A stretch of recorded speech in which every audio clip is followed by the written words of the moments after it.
sangat baik sekali ya, dan itu mulia untuk mendapatkan, karena kan kita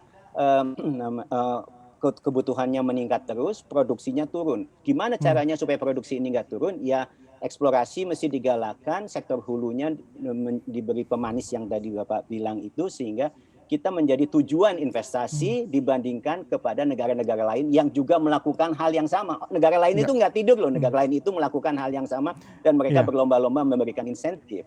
Saya setuju tadi, saya sempat melihat cuplikan dari presentasinya Pak Ahok. Pak Ahok bilang, udah deh nggak usah bilangin mengenai fiskal begitu, tapi kita anggap aja mereka maunya berapa. Mereka maunya berapa itu kan tadi Pak Erwin sendiri yang bilang split ya. Split ini kan adanya ditentukan oleh pemerintah. Coba aja sekarang splitnya kita buka. Split itu misalnya kita semacam auction atau semacam tender lah, waktu kita memberikan wilayah kerja yang katakanlah berisiko di laut lepas di mana, kita bilang nih silakan calon-calon investor, perusahaan-perusahaan yang bonafit memberikan usulan split berapa yang paling pas buat Anda sehingga Anda mau investasi. Kita bicara ratusan juta dolar loh ini dari sisi investasinya gitu ya. Dan itu adalah sudah dilakukan di negara-negara yang lain seperti tadi Brazil.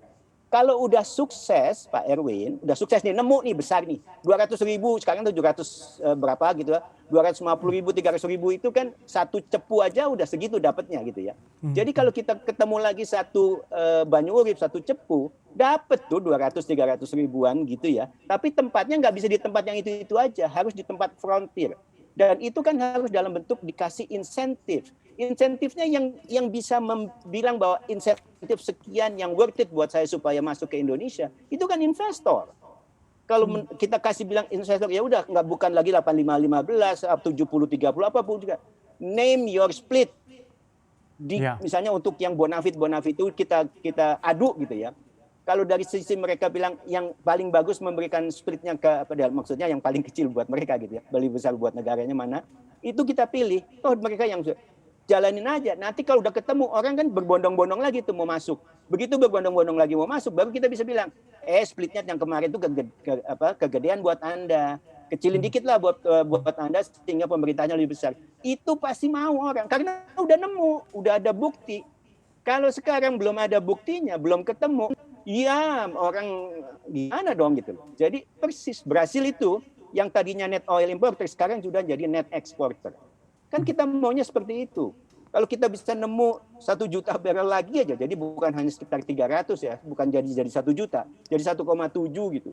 Dari 4-5 lapangan besar misalnya dalam waktu 10 tahun.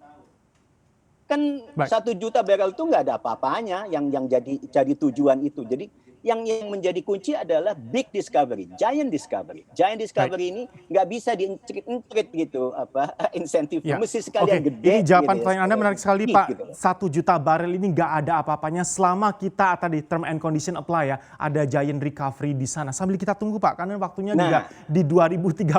Seberapa realistis angka target tadi Pak untuk output 1 juta barel per hari?